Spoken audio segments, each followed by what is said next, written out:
नारेबाजी के बीच में भी ये ईश्वर की कृपा थी कि मैंने अपनी बात देश और दुनिया के सामने रखी और उस समय मैंने आपको एक शुभकामनाएं दी थी।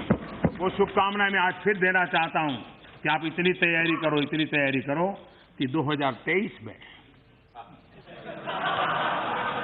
फिर से आपको अविश्वास प्रस्ताव लाने का मौका मिले। विश्वास प्रस्ताव के बहाने ही उनसे कुछ बुलवाया जा सके तो यही सबसे बड़ी उपलब्धि होगी। उसी की वजह से ये नो कॉन्फिडेंस मोशन 2018 में अविश्वास के प्रस्ताव के बाद मैंने देखा कि मेरी आवाज, मेरा गला घोंटने का भरपूर प्रयास किया गया।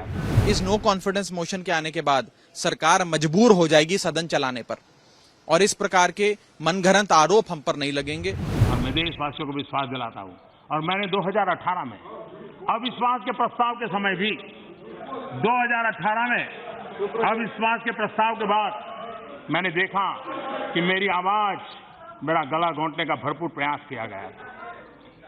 1.5-2 घंटे तक नारेबाजी के बीच में भी ये ईश्वर की कृपा थी कि मैंने अपनी बात देश और दुनिया के सामने रखी और उस समय मैंने आपको एक शुभकामनाएं दी थी।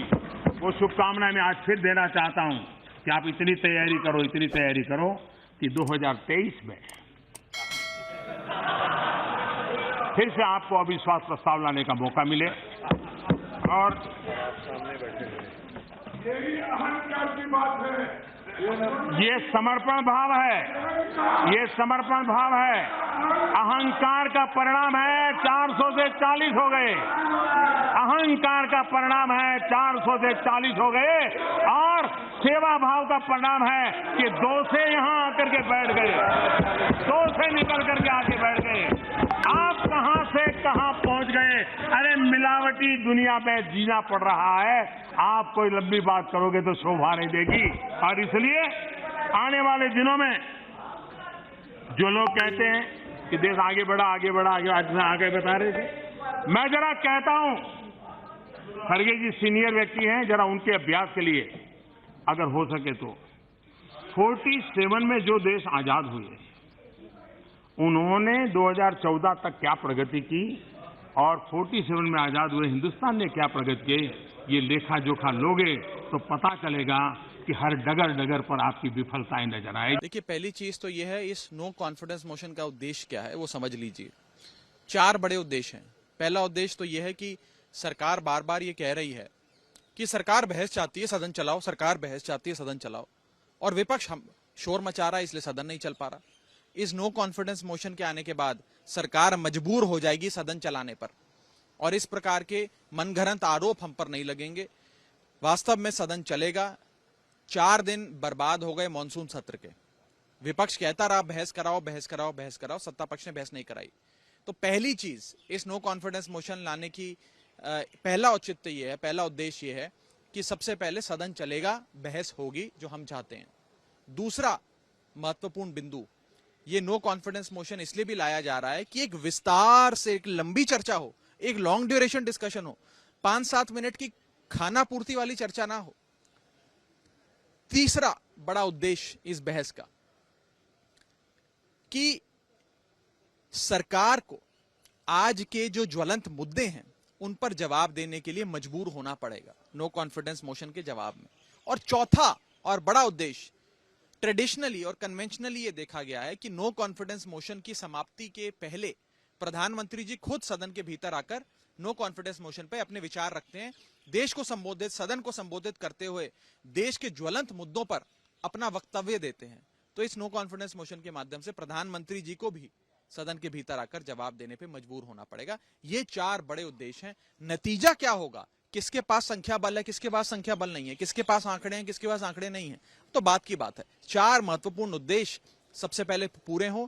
और बहुत बार इस प्रकार के लोकतांत्रिक हथियार, ये पार्लियामेंट्री इंस्ट्रूमेंट्स देश के लोकतंत्र को मजबूत करते हैं, कमजोर नहीं करते। इससे देश का लोकतंत्र मजबूत होगा, वास्तव में बहस होगी, सत्ता पक्ष और विपक्ष आपस में देश के गहन मुद्दों पर, खास तौर पे मणिपुर पर चर्चा कर पाएगा।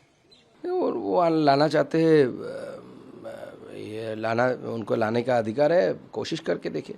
संख्या तो हमारे पक्ष में है, मोदी जी की सरकार है, दमदार सरकार है, दमदार तरीके से काम कर रहा है। और कल जिस तरीके से मोदी जी ने हमारे विपक्ष के ऊपर कटाक्ष किया वो एकदम सही बैठता है हमारे विपक्ष के ऊपर, तो जितना चाहे करते रहे, कोई बात नहीं। आंकड़े हमारे पक्ष में नहीं, लेकिन लोकतंत्र आंकड़ों की चीज सिर्फ नहीं होती है। मणिपुर जल रहा है, वहां के लोग टकटकी लगा के देख रहे हैं कि हमारे प्रधानमंत्री जुबान कब खोलेंगे। किसी भी और उपकरण से वो जुबान खोल नहीं रहे थे। उंगली की चोट पर ट्वीट करने वाले प्रधानमंत्री मणिपुर में हमारी बहनों के नग्न परेड के बाद भी चुप है।